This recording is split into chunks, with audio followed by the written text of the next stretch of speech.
আচ্ছা 30 ডিসেম্বর মতো কাছাকাছি এখান থেকে বললো যে আপনাকে 88 শতক জমি ভাগ করে দেন বাম পাশে।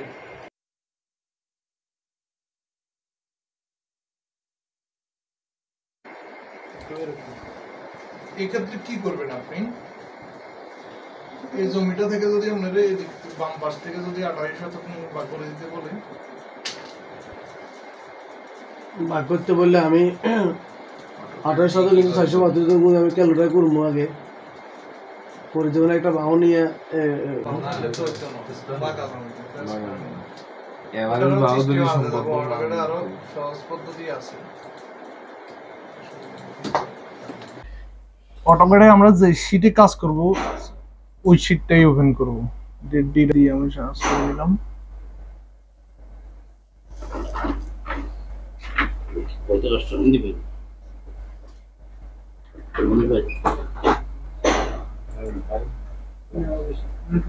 সাপোজ ধরেন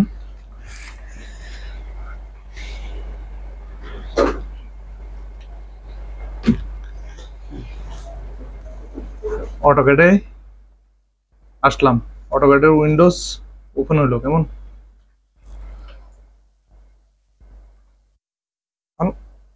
অটোক্যাডের এই উইন্ডোজটা ওপেন করতে তো আমাদের কারো কোনো সমস্যা হবে না, আর যারা এখনো ইনস্টল দিচ্ছেন মাত্র তাদেরকে আস্তে আস্তে বুঝাই দিব। কিন্তু এখান থেকেই কিন্তু আমাদের মূল কাজটা শুরু। প্রথম কাজটা আবার একটু সেটিং গুলো একটু আলোচনা করে দিই।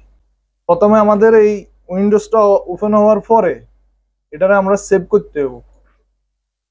সেভ করব, স্টপে গেলাম, দিস কম্পিউটার, তারপর ডি ড্রাইভে সাপোজ ধরেন আমি এখানে সব কাজকর্ম অটোক্যাডের একটা ফোল্ডার বানাইলাম। নিউ কই সাপোজ ধরেন এখানে একটা অটোক্যাড ফোল্ডার আছে, আমি এখানে একটা নিউ ফোল্ডার বানাইলাম। সাপোজ নিউ নাম দিলাম অটোক্যাড টেস্ট, ঠিক আছে, বা যে যার মতো করে দিলেন, একটা ফোল্ডার বানাইলেন। এখানে আমি এটারে এখন সেভ করে দিব।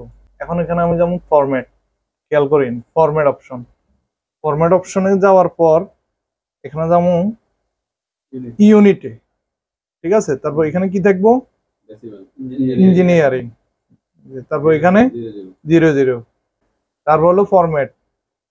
এমনি নর্মালি ইঞ্চি থাকে, কিন্তু এখন দেখলাম হঠাৎ অন্য কিছু আছে, তো এটা খেয়াল করতে হবে, এখানে আমার ইঞ্চি করে দিতে হবে।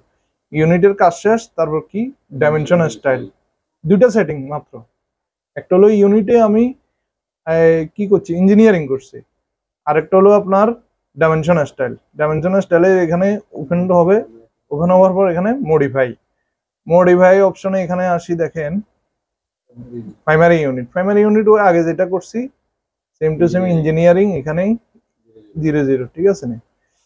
তারপর দেখেন অল্টারনেটিভ ইউনিট, আচ্ছা এখানে আমাদের কিছু করার দরকার নাই। প্রাইমারি ইউনিটে এই যে ইঞ্জিনিয়ারিং আর 00 ফিট,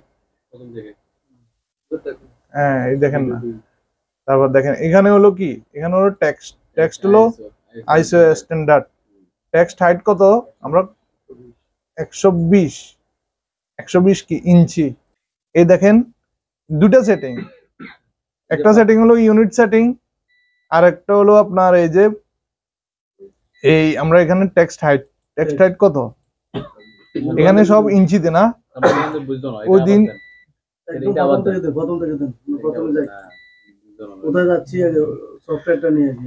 আপনি বুঝছেন নি? এই দেখেন এখানে প্রথম হলো ইউনিট কই ফরম্যাট, হ্যাঁ তারপর প্রথম হলো ফাইলটা আমরা সেভ করে ফেলতে হবে। হ্যাঁ সেভ করে ফেলতে হবে, এতে কন্ট্রোল এস দিয়া এই যে সেভ এস দিয়ে আপনি এটা মন মতো একটা জায়গার মধ্যে সেভ করে রাখতে হবে। হ্যাঁ দেন অসুবিধা নেই, এটা সেভ হলো কেমন। তারপর এভাবে ব্ল্যাক থাকবে এটা পুরোপূর্ণ। তারপর ফরম্যাটে যাইয়ে এটা ইউনিটে যাই, এখানে হবো ইঞ্জিনিয়ারিং, এখানে হবো 00, ঠিক আছে ওকে। এটা হলো ইঞ্চি, আর কিছু করার নাই এখানে। আর সেম টু সেম আরেকটা হচ্ছে আপনার ডাইমেনশন স্টাইল, ফরম্যাটে যাইয়ে ডাইমেনশন স্টাইল, এটা রেকর্ডে থাকবো, আপনি দেখে নিন। তারপরে এখানে আসেন মডিফাই, এখানে আমরা কিছু মডিফাই করবো। প্রাইমারি ইউনিট ওই এখানে হবে ইঞ্জিনিয়ারিং, আর এখানে হইব 0 0। ঠিক আছে, এটা গেল। তারপর অল্টারনেটিভ ইউনিটে কাজ নাই। তারপর হলো ফিটেও আমাদের খুব একটা কাজ নাই। টেক্সটে আমরা কত দিছিলাম ওই দিন, কত ফুট দিছিলাম? 120 ফুট দিছিলাম না ইঞ্চি দিছিলাম?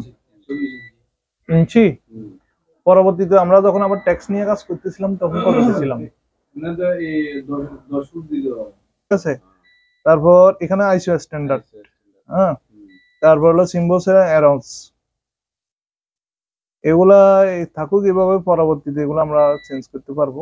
এখন দেখেন ওকে দিলাম, এখানে আমার মোটামুটি সেটিং হয়ে গেছে। তারপর দেখেন একটা এই নকশা ওপেন করতে হবে। না, কোনো সেটিং নাই। নকশা তো আমরা ইতিমধ্যে স্ক্যান করা শিখেছি, আপনাদেরকেও দেখাবো, যারা আগে দেখেন না তাদেরকেও দেখাবো। আমরা অলরেডি কয়েকটা কাজও করছি। অটোক্যাড টেসিং, আমরা যে কোনো একটা নকশা ওপেন করি। অটোক্যাড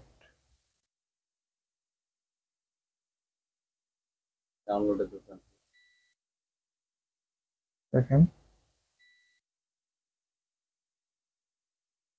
এখানে দেখেন এটার নকশাটা কত ইঞ্চি নকশা?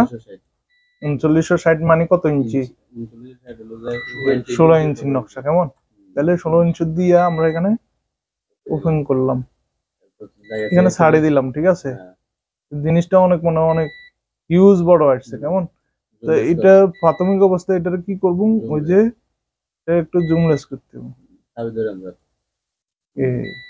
তারপর হলো এটা দিয়ে আস্তে আস্তে,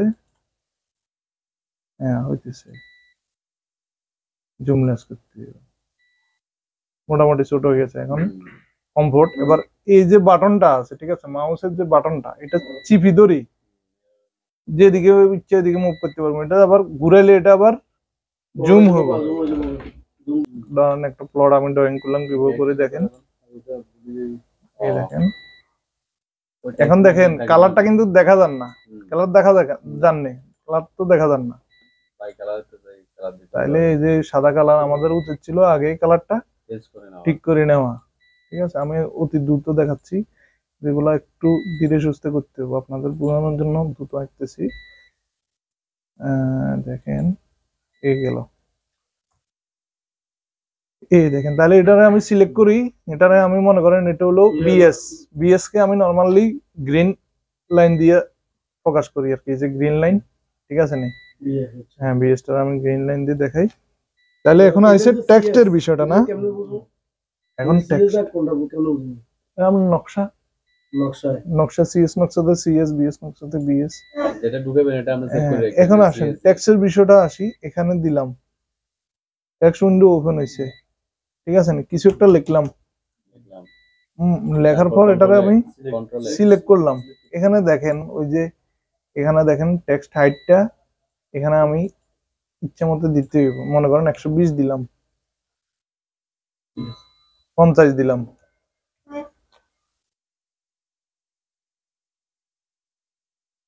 কত দিলাম টেক্সট হাইট?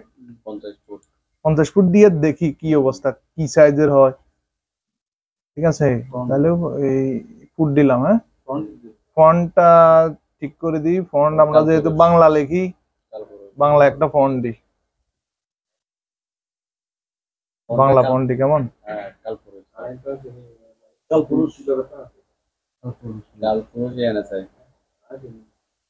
কালপুরুষ এনএসআই খুঁজে নিতে পারি, হয়ে গেছে না? এনএসআই হবো, অনেক বড় হয়ে গেছে। তাহলে কত আসলো আমাদের কথা? 120 দিই, 120 দিলে চাই ইঞ্চিতে দিই, দিই না অসুবিধা নেই। তাও কি বড় হয়ে গেছে মনে হয় নাকি? তাইলে আমাদের আরেকটা জিনিস দেখতে হবো, কই এখানে কই আসছে টেক্সটটা, কি আসছে দেখছেন না? টেক্সটটা কিন্তু ওভারলে আসছে। টেক্সটটা সাদা কালার হওয়ার কারণে টেক্সটটা কিন্তু দেখা যাইতেছে না। ঠিক আছে, তাহলে টেক্সটটা কালার চেঞ্জ করে দিই, সবুজ করে দিই। দেখা যাইতেছে? তাও দেখা যান না। তাহলে এটারে আমি নাম্বারটা বসাই দিই। কেমন? এটা তো নাম্বার 9620, এই নাম্বারটা বলাইলাম। নাম্বারটা পালাইলাম। এটা প্রিন্ট হলে একদম ক্লিয়ার দেখা যাবে, আর প্রিন্ট আর এটার মধ্যে হবে না, প্রিন্টের উপর সাদা কাগজে, বুঝছেন? তখন জিনিসটা একবারে ক্লিয়ার দেখা যাবে। জিনিসটা কিরকম দেখা যাবে আমি একটু দেখাই। কন্ট্রোল সি, এখানে দিলাম কন্ট্রোল বি, এবার দেখা যাননি, এবার দেখা যাননি ওই রকম। এটা সাদা কাগজের মধ্যে যখন প্রিন্ট হবে তখন দেখা যাবে। ওইখানে তো কি সফটওয়্যার দিয়ে লেখেন, অব্র না বিজয়? বিজয় আপনি এগুলা দেখেন, এগুলো আপনার বিজয়ের মতো, এই কালপুরুষ এনএসআই এগুলো একই, বিজয় আর এগুলো একই। এখানে দেখেন আপনার ফন্টটা এখানে আপনি সিলেক্ট করে দিতে হবে। প্রথম কথা হলো এটা, আপনি কোন ফন্ট দিয়ে লিখতেছেন ওই ফন্টটা আপনি এখানে সিলেক্ট করতে হবে। কালপুরুষের লগে যে ফুটের আসছে স্যার, এটা তো প্রপার্টিজে গিয়ে গেলে তো একই সাইজ হবে, একই সাইজ হবে। হ্যাঁ, রাইট। এখানে বাংলা লেখার খুব একটা ঝামেলা নাই। দেখেন আপনারাও যদি বিজয় দিয়া লেখেন তাহলে কোনো প্রবলেম হবে না। যে কোনো টেক্সট ওপেন করি বিজয় লেখা শুরু করবেন, শুধু ফন্টটা সিলেক্ট করে দিবেন। এখানে যদি দেখেন যে আপনাদের লেখা কোনো কারণে বাঙ্গাচুরা আসে, সাপোজ দেখেন একটা আমি ফন্ট দিলাই, দেখছেন না একটা জিনিস বাঙ্গা আসছে না লেখার সময়, তাহলে কি করবেন, এই যে ফন্টটা কারেক্ট ফন্টটা দেখাই দিতে হবে। যে আপনি যদি ইয়েতে করেন, কালপুরুষ এনএসআই ফন্টটা সবচেয়ে ভালো আমার কাছে মনে হয় আর কি। কালপুরুষ এনএসআইটা সবারই তো দিছি, ওয়েবেও দিছি, এটা ইনস্টল করে নেবেন। আর যারা অব্র দিয়ে করেন, অব্র দিয়েও করতে পারবেন, অসুবিধা নাই। আর অব্র